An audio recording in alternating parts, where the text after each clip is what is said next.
My girlfriend, Chloe, and I had been together for years, but we had never taken the step toward marriage. The reason was simple. She was completely against the institution. At least, that's what she had always told me. That belief was shattered one ordinary afternoon when I arrived home and my phone rang.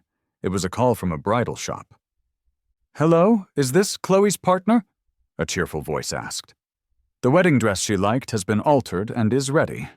When would be a good time for her to pick it up? And please pass on our congratulations on her marriage to Leo." I was stunned, standing frozen in the entryway. The words echoed in my head, unbelievable and sharp. Leo was Chloe's childhood friend. Before I could even process the shock, my phone buzzed again, this time with a text message from Chloe herself. "Leo had a fight with his parents," it read. "He'll be staying at our place for a little while." In that single, devastating moment, everything became clear. She wasn't against getting married. She was just against marrying me. The foundation of our long relationship crumbled beneath my feet, and I knew what I had to do. I decided we had to break up. It was only then, when she stood to lose everything, that she would come to regret her decision. When Chloe finally came home later that evening, she found me on the couch, smoking a cigarette. The sharp, lingering smell of nicotine in the air made her frown the moment she walked in. She had always been sensitive to the smell of smoke, so I made it a point to rarely, if ever, smoke in her presence. "Why is the apartment such a mess? Haven't you done any chores at all, Ethan?" she complained before she had even taken her shoes off. "You're getting so lazy now." She had always prided herself on being a modern woman, one who looked down on what she considered mundane housework. I had once suggested that we hire a maid to help keep the place in order, but she refused, not wanting a stranger touching her things. So the chores didn't just disappear, they fell to me. I had always handled them willingly, without a word of complaint, because I loved her. Even on days when I came home exhausted and sore from work, I never grumbled. But now, with the bridal shop's phone call still ringing in my ears, her words felt like a heavy weight crushing my chest. I stubbed out the cigarette in the ashtray and said coldly, "I'll hire someone to clean up." My tone must have been harsher than I intended because she paused and sat down beside me on the couch. She reached out to touch my shoulder, but I instinctively flinched away, avoiding her touch. A flicker of hurt crossed her face, but she quickly masked it, switching back to her usual composed demeanor. "What's wrong, Ethan? Are you not feeling well?" she asked, her voice unusually gentle. "Was the project discussion tough today?" She was not typically this soft-spoken. In the past, hearing such a gentle tone from her would have made my heart leap with joy. But now, it just seemed absurd, a hollow performance. Staying with someone you don't truly love must be an exhausting act for her. I remained silent, and she seemed to take my lack of response as agreement. She sighed softly. "Well, Ethan, if the deal doesn't work out, then just let it be.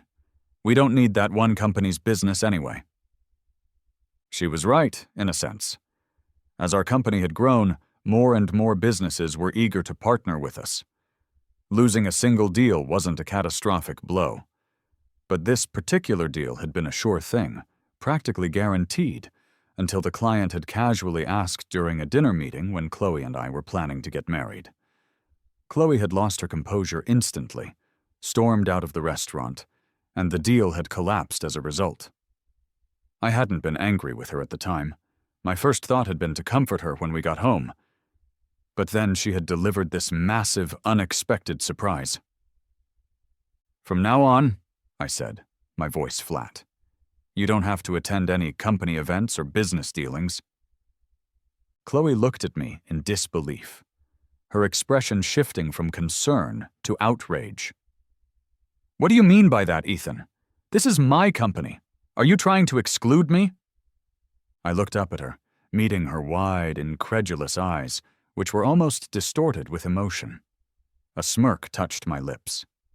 "Didn't you always complain that business trips are tiring? Now I'm sparing you from them. Shouldn't you be happy?" Her anger only intensified. "Ethan, what is wrong with you today? Do you seriously think I'm going to try and please you?" "Please me? That's not something I would ever expect from you." I leaned back against the couch, exhaling a long, weary breath. "Aren't you getting married soon? Do you need me to give you a wedding gift?" Chloe froze for a moment, her eyes darting toward her phone as she tried to formulate an explanation. "You've got it all wrong, Ethan. It's not what you think," she stammered. "Leo's dad is sick. We're just pretending to get married to ease his mind." Just then, a knock sounded at the door. "Chloe, are you okay?" a man's voice called out. I glanced towards the door, a sarcastic smile spreading across my face. It was him.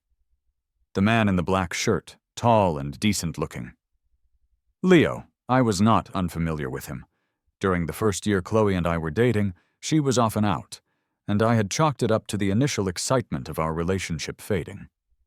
Little did I know, she was acting like a devoted puppy around this so-called friend, a man in front of whom she supposedly always had her guard up. She claimed it was just a deep friendship forged in childhood, and like a fool, I believed her. She only came back to me, fully invested, after Leo left the country. I was so stupid back then to accept her words at face value. Leo nodded at me, a look of condescending superiority on his face. "Ethan, if you mind me staying here, I can find somewhere else. I grew up with Chloe, and I wouldn't want you two to argue because of me." "Leo, what are you saying?" Chloe immediately interrupted, her voice laced with concern as she looked at him. "You just came back to the country. Who do you even know here besides me? You're staying right here." When her eyes shifted back to me, however, they were filled with impatience and disdain. "Ethan, whatever game you're playing, I don't care. If you want to break up, then go ahead. I'd like to see where you'd go without me." She smirked, supremely confident in her position. She knew that the success of her company, which I had built for her, meant that one word from her could completely wreck my career. She was using my future, the very life I had poured my soul into, as a weapon to threaten me. A laugh, fueled by pure anger, escaped my lips. I stared hard at the woman I had loved for so many years, not wanting to miss a single expression on her face. "What now? Are you planning to consummate the marriage right here in front of me? Chloe, you're loaded. Can't you afford to buy your little lover another house?" I had been with Chloe for a decade, since I was 18, and now I was 28. In all that time, I had never spoken to her so harshly. But what did it matter now? Over the past couple of years, my parents had been pressing me more and more about getting married. I couldn't bring myself to tell them that the woman I loved wasn't interested in marriage, so I bore all the pressure myself. To me, marriage was just a piece of paper, an accessory. The important thing was that Chloe and I loved each other. Who would have thought that while I was trying so hard to protect our relationship, she was already off trying on wedding dresses with someone else? The absurdity of it all was staggering. Hearing my words, Chloe's face contorted with rage. She raised her hand to slap me. "Ethan, who are you insulting?" I couldn't tell if she was angry because we were fighting or because I had insulted Leo. I caught her wrist before it could connect with my face and stood up, towering over her. Did I say something wrong? Her face flushed as she struggled to pull her hand away, but my grip was firm. It was only when Leo stepped forward looking anxious that the dynamic shifted. "Ethan, this is all my fault," he said, stepping between us. "It has nothing to do with Chloe. We didn't think it through before telling you. I'm really sorry." He sounded so sincere, so earnest, that it made me look like the one causing all the trouble. While I was caught off guard by his performance, Leo suddenly bowed his head toward me, whispering so only I could hear. "It's just a wedding for now. But who knows what will happen later, Ethan. The marriage you begged for a decade and couldn't get. I just had to talk a little, and here it is. Who do you think you are?" He glanced up at me, his eyes filled with a blatant, undisguised mockery. "What did you say?" I demanded, grabbing the collar of his shirt. But Leo immediately changed his expression, shifting back to a look of wide-eyed innocence. "Ethan, what are you doing?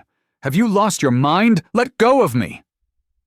Chloe rushed over and, without a moment's hesitation, slapped me hard across the face. The sting was sharp, and for a second, I was just frozen there, stunned by the impact. "Leo, are you okay?" she asked, her voice frantic. "I'm fine," he replied, playing the victim perfectly. "It's all my fault for making you two fight." Chloe took Leo's hand, her eyes full of worry and care. I hadn't even done anything to him, yet in her eyes, Leo was fragile and blameless, while I was the villain. He stood there, the picture of innocence, as if he couldn't possibly do anything wrong. "Ethan, I'm telling you," Chloe threatened, completely ignoring the red mark forming on my cheek. "If anything happens to Leo, you just wait." I sneered. "I only grabbed his collar, I didn't stab him. Is it really that serious?" "If you really did stab him, I would make you suffer for it." Chloe's voice was harsh, leaving no doubt that she was not joking. Before I could respond, she pulled Leo by the arm and left without a single backward glance. I stood there alone in the apartment watching them go, my mind a blank slate.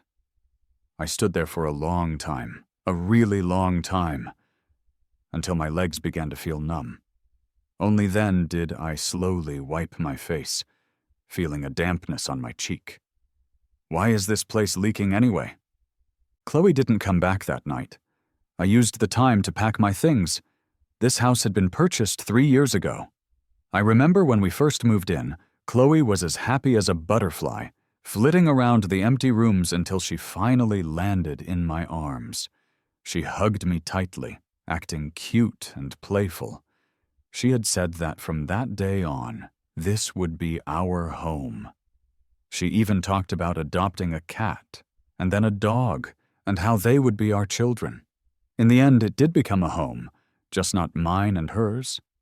In the 3 years we lived here, I accumulated very few personal belongings. I had dedicated every ounce of my energy to work, pouring myself into building the company, all in the hopes that Chloe would succeed. I left myself no time to rest, let alone organize a personal life. Even my clothes were outdated. During business meetings, other executives would joke that I looked more like a junior employee than the vice president of a successful company. My suits were years old, and my car was nothing special. I always laughed it off, claiming that I didn't care about material things. But deep down, I felt a pang of disappointment. I always held out a sliver of hope that Chloe would surprise me with a thoughtful gift someday. But after a decade in love, gifts from her were a rare occurrence. As I closed the front door behind me for the last time, I received a friend request on my phone. It was from Leo. I had no idea what he wanted, but I accepted it out of a morbid curiosity. A moment later, he sent me a photo. In it, he was standing in front of a full-length mirror, wearing a brand-new, impeccably tailored suit. A gleaming, expensive watch was strapped to his wrist. A message followed the picture. "The suit and watch were gifts from Chloe, over $3 million. I heard the money came from a contract you recently signed. Thanks, buddy." He seemed so pleased with himself, and his message was dripping with malice aimed directly at me. I just didn't understand why. Leo and I were practically strangers. Today was the first time we had ever met. If he liked Chloe, being her childhood friend gave him a natural advantage. There was no need to go out of his way to mock and provoke me. I thought it over, trying to make sense of it. He didn't like her before, but now he's all over her? Leo replied, almost instantly. as if he had been glued to his phone, waiting for my response. "What do you know? You should be thankful to me. Without me, you wouldn't have been with Chloe for the last 10 years. I was confused until he sent another message, a long one that laid out the entire devastating truth. It turned out that right after our college entrance exams, Chloe had confessed her feelings to Leo. But Leo's family was wealthy and involved in business, and he hadn't been interested in Chloe at the time. He was also about to go abroad for his studies. So he made her a promise. If she became successful on her own within 10 years, he would come back and marry her. And so Chloe came up with a brilliant, cruel plan. She would find someone to help her achieve that success, and I, the top student in our class, became the perfect, unsuspecting fool for the job. That day, I sat by my window, phone in hand, for a very long time. I couldn't figure out how the past 10 years of my life, a decade I had dedicated to a woman I loved, had turned into such a convoluted and painful mess. No matter how things had ended with Chloe, I still had my job to attend to. After all, I had built this company from the ground up. It was my heart and soul. But I didn't expect to find Leo already sitting in my office when I arrived. He was leaning back in my chair, his feet propped up on my desk. I frowned, my voice sharp with anger. "What are you doing here?" Leo smiled lazily as he explained. "Didn't Chloe tell you? From today onwards, I'm the new vice president of the company. As for you, you can take a hike." I almost laughed from the sheer audacity of it. I had founded this company when I was just 23. It had consumed all of my time and energy to grow it into what it was today. I knew every employee by name and was intimately familiar with all the company's partnerships. And now he thought a simple phrase like "take a hike" could make me leave it all behind? I strode forward and yanked Leo out of my chair. "Leo, I don't care what's going on between you and Chloe or what you're after, but this company was built by me. Who do you think you are to be here?" "Who the hell do you think you are? I'm the boss of this company." Chloe's voice came from the doorway. I turned my head to see her standing there, an angry expression on her face, while a few employees looked on curiously from the hallway. Leo shook my hand off his arm and walked over to Chloe's side. "Chloe, he seems to have a problem with your decision. I don't mind, really, but you're the boss, right? Everyone should listen to you." Chloe's face grew even darker. She lifted her chin slightly and commanded me, her voice cold and final. "Ethan, you're fired." My heart, already fractured, felt like it broke completely. Chloe lacked any real business sense. The company's success was entirely thanks to my efforts. I had always thought she knew her limits, but it turned out she was blindly, foolishly overconfident. "Don't regret this," I said quietly. "You'll be the one to regret it, Ethan," she shot back. "Let's see who would want to hire you without me." Ignoring her threats, I turned and walked out of the office without looking back. By the company entrance, I pulled out my phone and dialed a number without hesitation. "Is your offer still good?" Soon, a woman's confident laughter came from the other end of the line. "Of course it's good. What, did you finally leave that useless girlfriend of yours?" I didn't respond to her jab, just asked about the terms. "It's been a few years, so I'm not sure if your skills are still as sharp as they were," she said.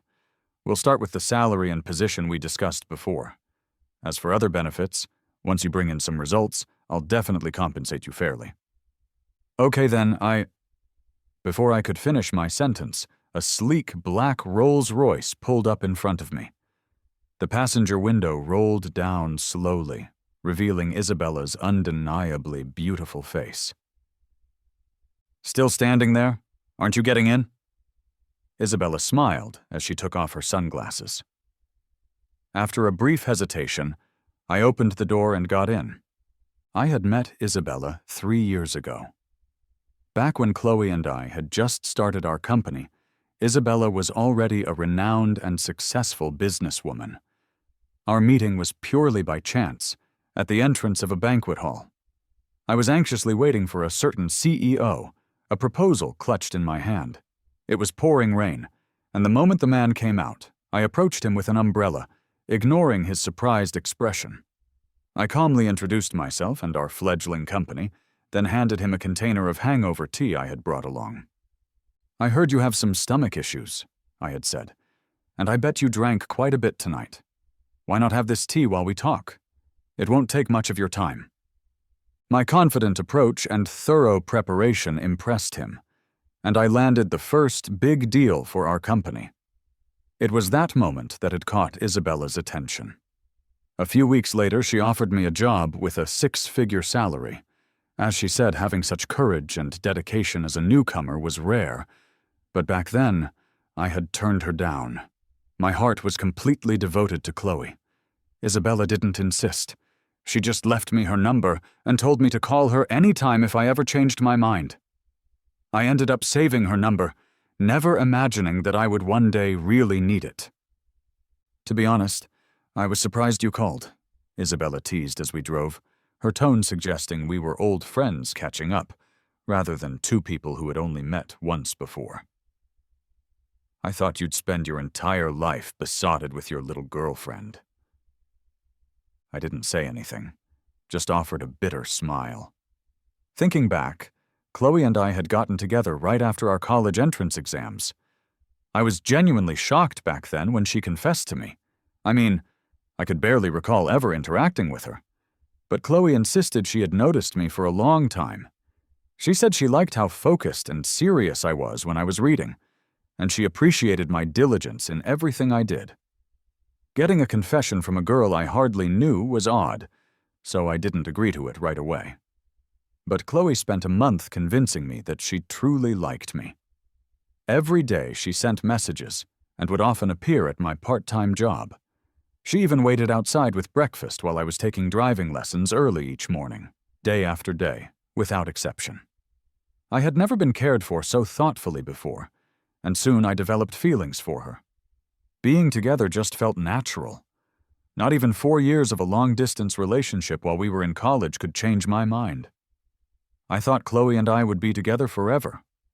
I never expected that even our very beginning was a calculated part of her long-term scheme. Isabella was a pleasant person to be around. When she dropped me off at my new, temporary apartment, she handed me a stack of files from the back seat. "Here's some company information and details on a few ongoing projects. Think you can digest it all overnight?" I quickly collected myself, taking the heavy folders from her. "No problem." "Great. Join me tomorrow to meet a client. Then," thanks to Isabella's files, I had no extra energy to waste thinking about Chloe. The next day was spent shadowing Isabella, and I learned a tremendous amount just by observing her. She was charismatic, flawless in her conversation and actions. She effortlessly secured deals while keeping the atmosphere light and friendly. It was impressive, and I realized there was still so much for me to learn. For a while, I stuck closely to Isabella, studying different files each night, leaving thoughts of Chloe and my past life far behind. So when she called, I didn't immediately recognize the number. "An ex-girlfriend calling?" Isabella asked, noticing my hesitation. I nodded to her as I picked up. She glanced at her watch. "You have 3 minutes to handle it."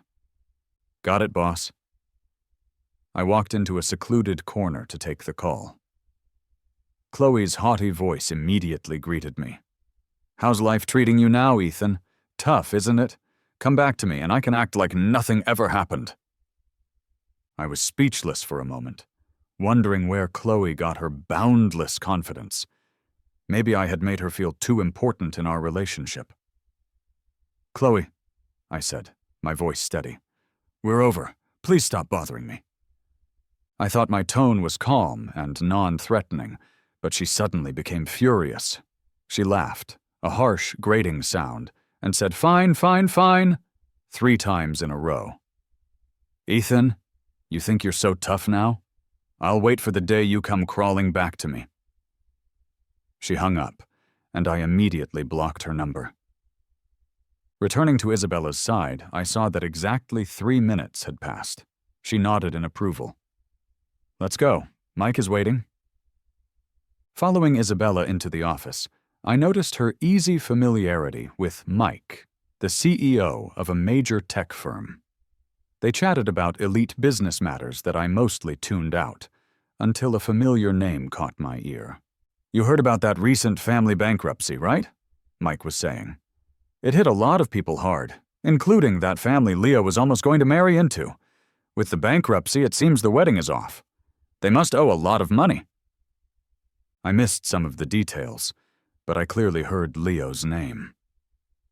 On the way back to the office, I couldn't shake the conversation from my mind.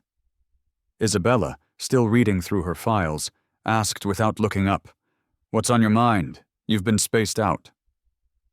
I hesitated for a moment, but eventually told her everything about Leo and Chloe. Isabella raised an eyebrow, a small chuckle escaping her lips. "So, this Leo is with your ex now?"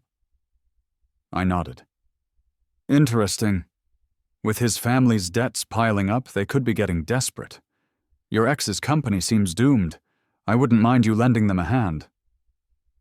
She paused, then added, "The best strategy, though, would be to let them battle it out internally. Then we can buy the company for cheap. After all, it was your company in the first place." She returned to her files, but her words got me thinking. It felt good that someone remembered and acknowledged my contributions to Chloe's company. Taking Isabella's advice to heart, I began closely monitoring Chloe's company. Sure enough, after I left, no new deals were made. Meanwhile, Leo was burning through the company's funds at an alarming rate. His social media was a constant stream of flaunted luxury watches, sports cars, and even new real estate purchases. I recalled how unwilling Chloe had always been whenever I needed money for the business. Back then, to convince myself it was okay, I had even looked up Chloe's zodiac sign, telling myself that people of her sign just didn't like to spend money. Looking back now, it was all just laughably absurd. Quite a few of my former colleagues from the company reached out to vent to me. They said that Leo, the new VP, was doing nothing all day long except going on extravagant dates with Chloe. All the actual work landed on their shoulders, and many people had already quit. Hearing this, I told them to hang tight for a little while longer. It seemed like Chloe's good days were almost over. I saw Chloe again at a large industry conference. Isabella had sent me to scout the venue first while she finished a dinner meeting with an important client. But guess who else showed up? Chloe and Leo walked in together. The minute she saw me, Chloe headed straight over and stopped me in my tracks. "Oh, isn't this Ethan?" she said, her voice dripping with disdain. "What, you left me, and now you're working as a waiter?" She looked at me like I was some insect she had found on her shoe. The funny thing was, the look other people were giving her was more like they thought she was an idiot. I had been around with Isabella long enough to meet a lot of influential bosses lately. It was clear to anyone who wasn't blind that Isabella was taking me under her wing and grooming me for a major role. Meanwhile, Chloe had been off on dates with Leo, completely ignoring her own dying company. I chuckled and threw her words back at her. "What, they just let any old nobody in here now?" Leo, with his arm draped around Chloe's shoulders, chimed in sarcastically. "Cut it out, Chloe. Maybe Ethan is mad at us. It was our fault, to be fair. If life's tough, you should tell Chloe. Given the decade you spent together, she won't leave you hanging." Chloe laughed cockily. "Yeah, Ethan, didn't I tell you? Kneel and beg for me, and I'll pretend all this past stuff didn't happen." I glanced at the time. The project bidding was starting soon, and Isabella was probably on her way. I had no time for their drama. Stone-faced, I moved to pass by them, but Chloe wasn't done with her spectacle. She grabbed my wrist and was about to say something more, but then her eyes landed on the watch I was wearing. "Where did you get such an expensive watch?" she blurted out, her eyes wide with shock. I pulled my arm free, annoyed. "None of your business." "Oh, I see why you've got some backbone now," she sneered. "Hooked yourself a sugar mama, huh? Ethan, You never miss a chance to leech off someone, do you?" Chloe stood there, all smug and self-righteous, trying to morally shame me. I just shrugged, completely unfazed. "Talking about leeching, nobody does it better than the guy standing right next to you." Her smile vanished instantly. "Ethan, how dare you talk about Leo like that?" She raised her hand to slap me again, but this time I caught her wrist firmly, my grip like iron. Her face went pale. "Chloe, you've got some kind of messed up habit of hitting people, or what?" I let go of her wrist with a slight push, and she stumbled backward, almost falling to the floor. "Ethan!" A sharp voice cut through the tension. I turned to see Isabella walking over in her high heels. "Which mutt is barking? Not knowing its place, it shouldn't get so cocky," she said, coming to stand beside me. Isabella looked at Chloe and laughed. "Ah, did you make so many bad deals that you can't even stand up straight now?" Chloe's face went pale with embarrassment, but with Isabella's powerful status in the industry, all she could do was muster up a forced, awkward smile. "You're joking, Miss Vance. I really need to learn from you on how to run a company. About that proposal to your company." Isabella didn't even acknowledge her. She just looked at me and said, "What are you standing here for? The bidding is about to start." Then she added, loud enough for Chloe to hear, "And didn't I tell you to steer clear of strays? You never know if they're vaccinated. If you get bitten, who's going to cover your work while you're off?" Trying not to laugh, I walked away with Isabella. From the corner of my eye, I saw Chloe seething, her face a mask of disbelief and fury. Once Isabella was in the room, she was the center of attention, and by default, she took me up with her. In the corner, Chloe looked like she would explode if she could. I just raised my glass and gave her a slight nod. Isabella ended up winning the bid, as everyone expected. Chloe left in disgrace halfway through the event. I thought that would be the last I'd hear from her for a while, but then she invited me to her wedding. Isabella laughed as she fiddled with the expensive invitation. "Maybe she thinks since she can't outdo you at work, she'll try to one-up you in love." I shrugged, just as clueless as to her motives. "So, are you going?" she asked. "Yeah," I replied. Isabella squinted her eyes dangerously. Before she could snap at me, I quickly explained. "Leo's been selling off company assets. I think he's preparing to run. My old colleagues told me he's been frequenting the finance office a lot lately." "So you think Chloe is finally going broke?" she asked. I gave her a knowing wink. She laughed and casually tossed the invitation back to me. "All right, you're cleared to go." "Much obliged, Your Highness." On the day of Chloe's wedding, a huge crowd of people showed up.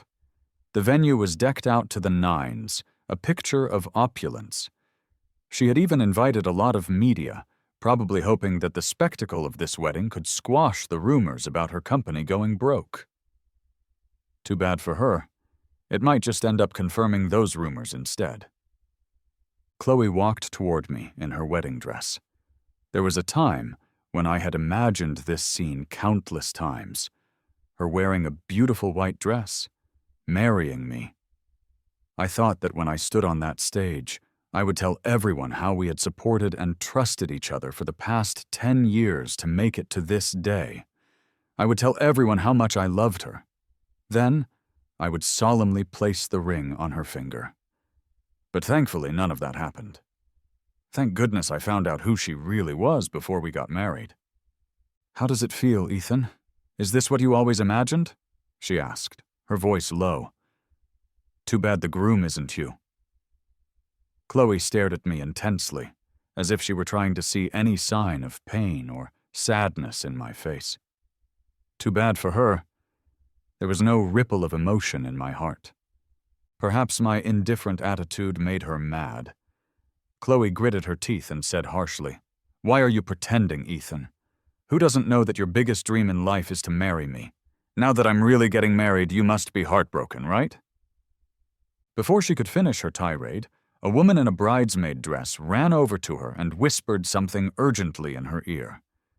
Suddenly, Chloe's entire expression changed.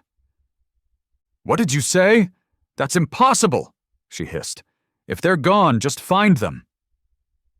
She lowered her voice, but I still heard everything crystal clear. She gave me one last glare and then hurried off, holding up the hem of her expensive dress. I found my assigned seat and sat down, ready to watch the show unfold. Everyone was seated, and the media had their cameras set up, but Chloe and Leo were nowhere to be seen. Whispers began to spread through the venue. "What's going on? Where are the bride and groom?" "Yeah, it's so late, and they're still not here." Could it be they're not coming? I chuckled to myself and slowly set up my phone to record. Isabella had asked me to capture the iconic scene and send it to her, or she would dock my pay. After what felt like an eternity, Chloe finally appeared, but she looked utterly distraught. She stood on the stage alone, her voice trembling as she addressed the confused crowd. "I'm so sorry, everyone. There was a little accident. The wedding might have to be postponed. Before Chloe could finish, the main doors of the hall burst open. A group of police officers marched in, surprising everyone, and headed straight for the stage, directly toward her. "Where is Leo?" the lead officer demanded. "He's suspected of a major business fraud, and we need him to come with us for questioning." What followed was sheer chaos. It turned out that the day before the wedding, Leo had tricked Chloe into signing over all of her company shares, making him the majority shareholder. Then, on their wedding day, he openly ditched her, sold her company for a fraction of its worth, and disappeared with all the money. Now, Chloe had lost everything: her groom, her company, and her pride. As Chloe's ex-boyfriend and the former VP of the company, I was also brought in for questioning. The police told me that Leo was still at large. Walking out of the police station, I saw Chloe sitting on the steps at the entrance. She was still in her wedding dress, now rumpled and stained. Her eyes were empty, devoid of any of her earlier pride and arrogance. Hearing my footsteps, she looked up, and her eyes lit up with a desperate hope when she saw me. "Ethan!" She called my name, scrambling to her feet and grabbing my shirt. I had to stop. "I'm sorry. I was fooled by Leo before. I wasn't sincere, believe me," she pleaded, her voice cracking. "We've been together for 10 years. Can such a long relationship just disappear like that? Ethan, I'm willing to marry you now. She went on and on, but I didn't want to listen anymore. I yanked my shirt free from her grasp. "Chloe, everyone has to pay for their actions. Leo does, and so do you." She opened her mouth to say something else, but a car horn honked from not far away. A sleek Range Rover was parked at the curb. The window rolled down, and Isabella nodded at me. "Ethan, if you don't get in now, are you planning to walk back?" I smiled and said to Chloe, a note of finality in my voice, "Sorry, my boss is here to pick me up." Isabella had secretly bought the company out from under the person Leo had sold it to. She told me I should never be just an employee. The money she used to buy the company, she said, was a loan. She believed she'd get it back, with interest, soon enough. I returned to the company, but this time it was truly mine. I had to clean up the considerable mess Chloe and Leo had left behind, and I kept so busy I felt like a top that was constantly spinning. I even had to drag the remaining employees into working overtime with me, but they all claimed they would rather work themselves to death than go back to the old days. With the police's relentless efforts, Leo was finally caught. Rumor has it that when he was arrested, he was out shopping with a new, wealthy, older woman. As for Chloe, she never gave up trying to win me back. She would linger around the company building every single day until, one afternoon, while being chased off by security, she ran into the street and was hit by a truck. She broke her leg badly and now has to spend the rest of her life in a wheelchair. She sent word that she hoped I would visit her, but all I could say was that I was too busy with work. 6 months later, I finally paid off the debt to Isabella. Living debt-free felt so nice that I even got up the nerve to ask her a question that had been on my mind. "Do you need a good housewife?" I asked. "How about me?" Isabella smiled, poking my chest playfully. "You, huh? If you try hard enough, maybe." There was no rush. I have plenty of patience, at least another 10 years' worth. And this time I truly believe it won't take that long at all,